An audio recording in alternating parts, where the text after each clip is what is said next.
ওয়ালাইকুম রহমতুল্লাহ ভিউয়ার্স, কেমন আছেন? আজকে একটা বিষয় নিয়ে দিলাম, অলসতা থেকে মুক্তির দোয়া। দোয়াটা হইল আল্লাহুম্মা ইন্নী আউযুবিকা মিনাল হাম্মি ওয়াল হাযানি ওয়াল আজজি ওয়াল কাসালি ওয়াল জুবনি ওয়াল বুখলি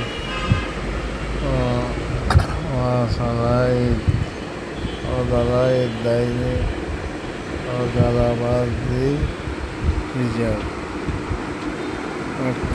আল্লাহ, নিশ্চয় আমি আপনার কাছে আশ্রয় চাই দুশ্চিন্তা, পেরেশানি, অক্ষমতা, অলসতা, কাপুরুষতা, কৃপণতা, ঋণদার ও মানুষের প্রভাব দিন হওয়া থেকে।